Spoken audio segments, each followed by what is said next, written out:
Here are some interesting stats according to Failery, which is a newsletter for startups and founders. First stat is that 90% of startups fail, and that's a very believable stat. We just never hear those companies, right? We always hear about the startups that do succeed.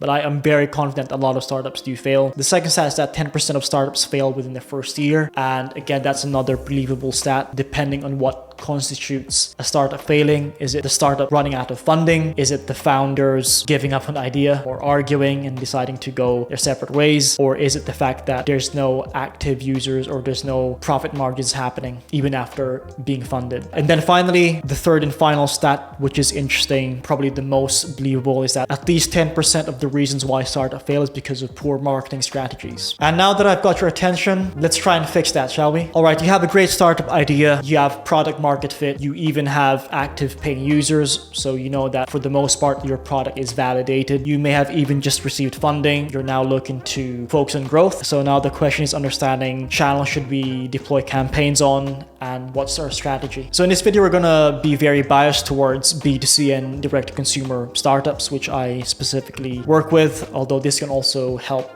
B2B startups. The elements are always transferable. So we're thinking pretty much of user acquisition, and that's a term I'll use for this video. So when I speak to founders and give advice on growth or testing out different channels, I'm always mindful of being very contextual, right? So advice that I give company A is going to be different from the advice I give company B. Even if one particular growth channel works really well for company A, it doesn't always necessarily mean it's going to work for company B. My advice is always dependent on the stage of the company, right? If there's a lot of user base already, it's very likely there's channels already working that you're testing out. If it's a company that's never really focused on growth, they're just starting out, my advice is going to be a bit more generic. Whereas if I'm advising a startup who's already tested out different growth channels, it's going to be more specific. So the first step really is understanding if you're ready for growth. And if you are, a lot of startup founders will say, yes, I am ready for growth. What does growth mean to you? And to that, what is the reason for focusing on growth now? Is it because you want to gain more active users? Is it because you want to get farther rounds of funding? Is it because you want to validate a new product feature before you deploy a lot of time and effort into building it to its full extent? So that's the first step, understanding if you're ready for growth, and if so, what's the reason? Because the reason is going to dictate the next stages. So now you know your reason for growth. You need to understand what your primary KPI is, what your primary key performance indicator is. How are you going to track if growth is actually happening? Another term you might hear people use is OMTM, which stands for the one metric that matters. Some people use NSM, which stands for North Star metric. We're going to use primary KPI in this video. It's good to have multiple primary KPIs. I find that focusing on one single KPI is best because we can understand that we can really hone in on improving that metric for you. So next is, you know your primary KPI. How are you going to define and redefine what growth means for that specific primary KPI? Is it us comparing it on a week-on-week basis? How is it improved? Are we going to compare the growth rate to what it was last month? Is it going to be a year-on-year comparison? And are we going to compare it as a number or as a percentage, right? Because you need to be able to contextualize the growth rate of that primary KPI. And obviously that's going to be dependent on how long you've been a startup for and how much data you have or how much data comes in when we start deploying campaigns within the various digital marketing channels available to us. So let's say you're a startup that's been around for 2 years. A year-on-year comparison is probably a bit biased because realistically your first year, you're still building the product. You probably don't even have advertising spend to test out growth or campaigns. And the second year, you're actually deploying advertising campaigns. And that growth in user base, for example, if that's the primary KPI you want to use, it's going to be biased, right? You might have 10 users the first year and then 1,000 the next year, which is a massive percentage increase, which is growth technically, but it's an easy KPI to meet because it's very biased. You know, you didn't deploy any campaigns in year one. So define and redefine what growth means for that primary KPI. The next step is fairly obvious, but what's going to help your growth strategy is really understanding what's working within your current user base. And the best way to do that is to survey your current customers and ICPs. ICP stands for ideal customer profile or ideal customer persona. Ideally, you really survey both opposing sides, irrelevant if the user actually likes the product or doesn't. You want as many insights and perspectives and data as possible to help you define your growth strategy. So let them give you the actual truth, or at least the truth that they have, but keep in mind that surveys are always going to be biased. So keep that in mind when you do deploy it and you start start to analyze the data that you get. I'd recommend always having a mixture of qualitative and quantitative questions there. And I'm going to leave a link below for some of the questions you might typically ask for this specific purpose. All right, next up is fairly obvious. Embody your ideal customer profile. Understand where your audiences are actually hanging out in a digital sense, but also in a physical sense, right? What blogs and websites do they read or engage in? What social media channels do they use on a day-to-day basis? What type of keywords or terms do they search within Google search, right? Think from their perspective. That insight is really massively going to dictate the type of marketing campaigns and channels you're going to deploy as you focus on growing that primary KPI. So the next one is understanding and researching your competitors. This is an often overlooked process, and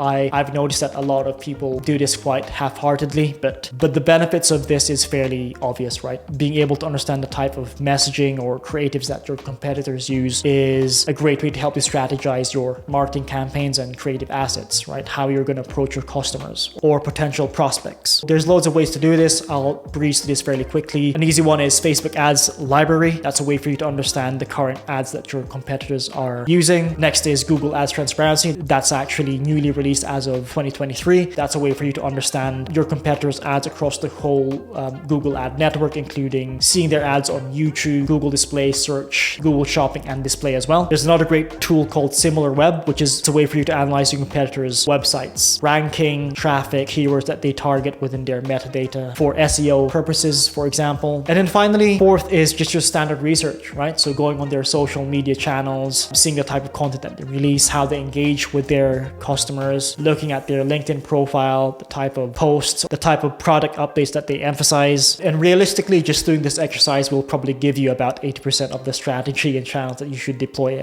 growth marketing campaigns on. And then finally, whether you are a startup founder or you work within growth or marketing, everyone should really be unified in the sense of understanding what marketing is and the fact that growth is always omni-channel. Omni-channel means that growth has to be using different channels and really seeing all those different channels as a unit, as one thing, right? Because when you improve one channel, it's very likely going to affect another channel. That's how complicated the user journey is in 2023. You can't just work on one channel and expect that to be the only channel that you use for growing your startup or that primary KPI that we discussed earlier. Realistically, you're only going to have 2 to 3 channels at most in terms of cost efficiency, attribution, volume. And I see that time and time again, right? I'll test out 10 different channels and realize that only really 2 to 3 are effective in terms of cost efficiency, for example. And going back to my previous point regarding omni-channel, there are so many channels that you can test out different campaigns on, right? SEO, App Store optimization, performance marketing or paid advertising, virality or referral marketing, affiliate or influencer marketing, content marketing, social media, conversion rate optimization, inbound marketing. So I think it's very important that you're aware of all the different channels. If you're just starting out, the conclusion is just start testing, right? Start testing out different marketing campaigns within the hundreds of channels that there is out there. Okay, there isn't 100, but you get the point. Just like when you were building the product, you went minimum viable product version 1 immediately. It's the same thing with growth. There's an element of speed that's important. The longer you delay that, the longer you delay your chance of growing as a startup. So start testing things out, start failing, using those insights to further improve your growth strategy. Growth is not a static process. It's always ongoing. The quicker you deploy tests, the faster you'll grow. It's really that simple. Hopefully that's been helpful. Thanks for watching the video. Until next time, peace.